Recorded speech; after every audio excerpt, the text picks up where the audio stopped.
बताएंगे जिसने दुनिया भर के युवाओं और बच्चों को अपना शिकार बना लिया है।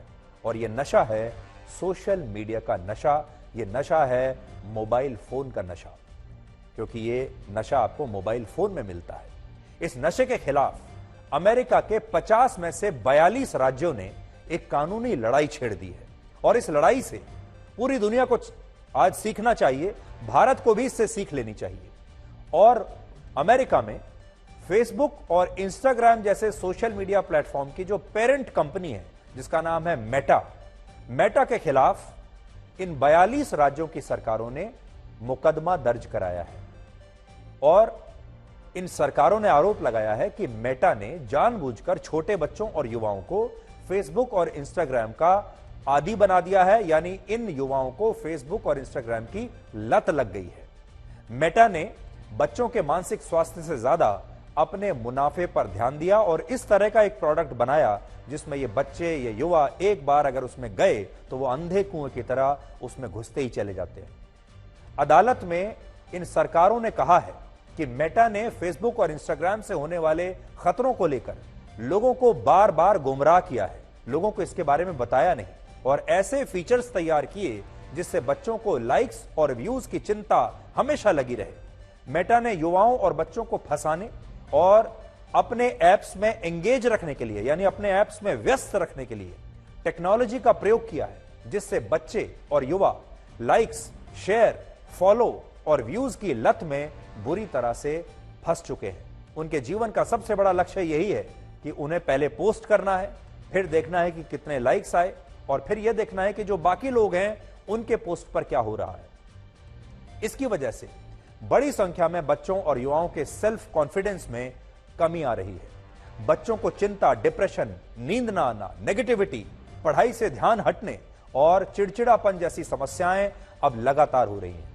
इस शिकायत में इन सरकारों ने कहा है कि कई युवा, खासकर लड़कियां, फेसबुक और इंस्टाग्राम की पोस्ट और रील्स देखकर अपने शरीर को लेकर, अपने लुक्स को लेकर, अपनी पर्सनैलिटी को लेकर हीन भावना से ग्रस्त हो जाती है। इसमें एक सर्वे का भी हवाला दिया गया है जिसके मुताबिक अमेरिका की 32% लड़कियों ने यह माना कि इंस्टाग्राम का इस्तेमाल करने के बाद उन्हें अपने शरीर को लेकर हीन भावना का एहसास हुआ। इसके साथ ही यह भी कहा गया कि इंस्टाग्राम की वजह से बच्चों और युवाओं में एंग्जाइटी और डिप्रेशन बढ़ रहा है। एक और आरोप में यह कहा गया है कि अमेरिका में 6% और ब्रिटेन में 13% यूजर्स को इंस्टाग्राम की वजह से आत्महत्या करने का विचार मन में कभी ना कभी जरूर आया है। इन आरोपों के जवाब में मेटा ने कहा है कि उन्होंने 30 से ज्यादा टूल्स बच्चों और युवाओं की सुरक्षा के लिए बनाए हैं और अपने प्लेटफॉर्म्स को उन्होंने इन बच्चों के लिए, महिलाओं के लिए पूरी तरह से सुरक्षित बनाया है। लेकिन बहुत सारी स्टडीज के मुताबिक सोशल मीडिया का नशा भी असल में सिगरेट के नशे जैसा है। जिस तरह सिगरेट का नशा लोगों को अपना आदी बना लेता है, एक बार अगर आपको सिगरेट का नशा हुआ तो आप बिना उसके रह नहीं सकते। आपको थोड़ी थोड़ी देर में यह लत लग जाती है कि आप बाहर जाएंगे और सिगरेट पिएंगे। ठीक वैसे ही फेसबुक और इंस्टाग्राम ने युवाओं और बच्चों को अपने नशे का शिकार बना लिया है। जैसे एक सिगरेट पीने वाले को थोड़ी थोड़ी देर में एक तलब होती है, वैसे ही जो इंस्टाग्राम और फेसबुक के आदी हो चुके हैं उन्हें भी थोड़ी थोड़ी देर में यह तलब होती है कि वो जाएं, वो लॉग इन करें और देखें कि क्या हो रहा है। जैसे सिगरेट और शराब का नशा शरीर पर बुरा असर डालता है, वैसे ही सोशल मीडिया का नशा बच्चों के मानसिक और शारीरिक स्वास्थ्य को अब बिगाड़ रहा है। भारत में एक बड़ी आबादी इस नशे की शिकार बन चुकी है। भारत में 15 से 29 वर्ष के 38 करोड़ युवा हैं। फिर से आप देख लीजिए, 15 से 29 वर्ष के 38 करोड़ युवा हमारे देश में हैं।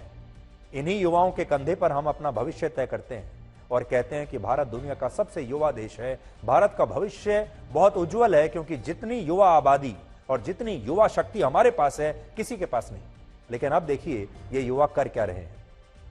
ये युवा या तो इन कंपनियों के ऐप्स पर घंटों रील्स बना रहे हैं या फिर घंटों सिर्फ उन रील्स को देख रहे हैं। यानी दो तरह के लोग हैं, एक जो लगातार अपनी रील्स बनाते रहते हैं, फिर रील्स पर कितने व्यूज आए, कितने लाइक्स आए, कितने रीपोस्ट आए, ये देखने में वो व्यस्त रहते हैं।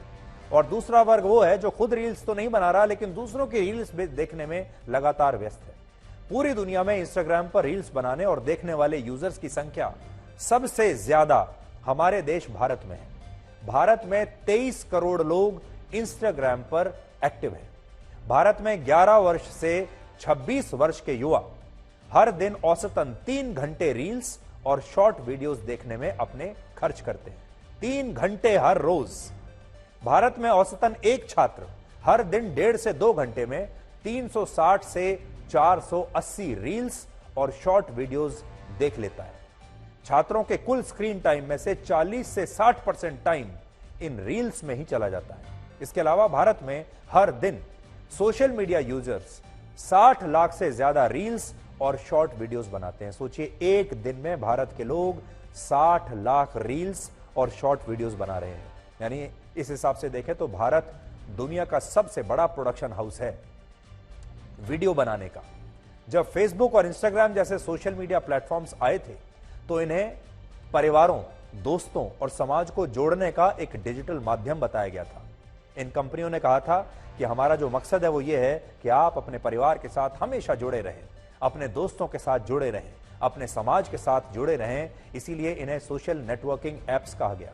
आप इनके जरिए दोस्त बना सकते हैं, अपने माता पिता को, रिश्तेदारों को बता सकते हैं आप कहां हैं, क्या कर रहे हैं, वीडियोस बनाकर या फिर फोटो पोस्ट करके। पहले तो ये बताया गया। दूसरा जो काम इनका बताया गया, जो दूसरा फायदा बताया गया वो ये था कि ये फ्रीडम ऑफ एक्सप्रेशन यानी अभिव्यक्ति की आजादी का एक बहुत बड़ा जरिया है।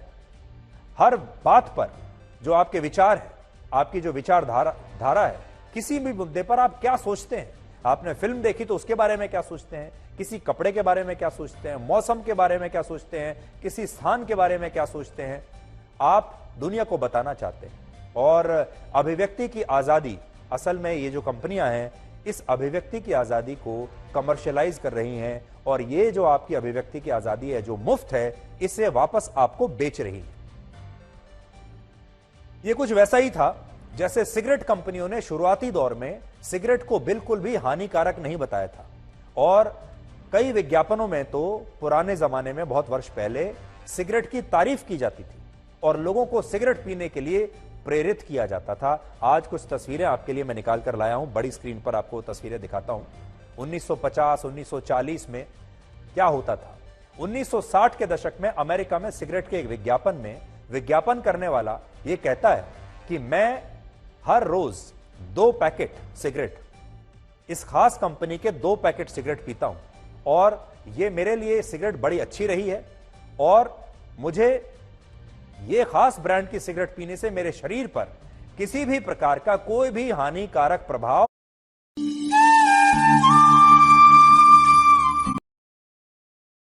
नहीं देखा गया है। यानी ये जो सिगरेट है ये बिल्कुल हेल्दी है।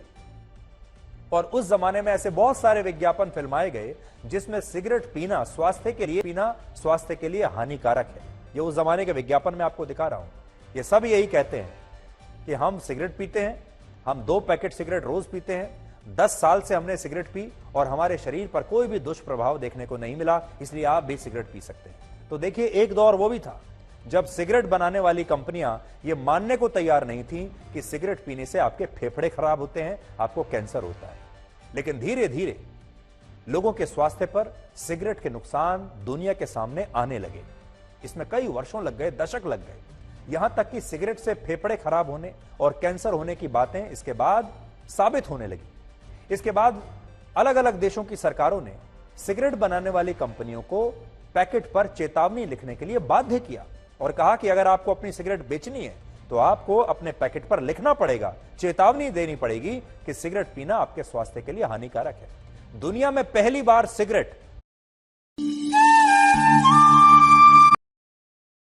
कि मान लीजिए जो 38-40 करोड़ युवा हैं, अगर ये हर दिन 4 घंटे, 5 घंटे, 8 घंटे या 10 घंटे अपने स्मार्टफोन पर इन एप्स पर लगा रहे हैं तो ये कितना वक्त बर्बाद कर रहे हैं। इससे इनका मानसिक स्वास्थ्य खराब होगा, रात में नींद नहीं आएगी, ये डिप्रेशन में जाएंगे, एंग्जाइटी में जाएंगे और ना पढ़ाई करेंगे और ना ही कोई काम करेंगे। और इससे सबका नुकसान है। सबसे पहले इनका अपना नुकसान, उसके बाद इनके परिवार का नुकसान, उसके बाद समाज का नुकसान और उसके बाद पूरे देश का नुकसान। इसलिए आज तमाम लोगों से हम ये कहना चाहते हैं कि जो स्मार्टफोन है इसमें एक लत है, इसको ऐसे ऊपर इस तरीके से स्वाइप करने की, और एक बार अगर आप उस ऐप में जाते हैं और स्वाइप करना शुरू करते हैं तो ये एक अंधे कुओं की तरह बन जाता है, और जैसे जैसे आप ऊपर जाते हैं आपको रील्स या कंटेंट देखने को मिलता है, आप उस अंधे कुएं में और ज्यादा गहरे डूबते चले जाते हैं और फिर वहां से निकलना बहुत मुश्किल होता है और आपको अंदाजा ही नहीं लगता कि कैसे कितने घंटे आपके निकल चुके हैं। इसलिए इस नशे से आपको सावधान रहना है। इसे यह मत समझिए कि यह काल्पनिक नशा है, यह नशा असली है, यह वैसा ही नशा है जैसे सिगरेट का नशा होता है।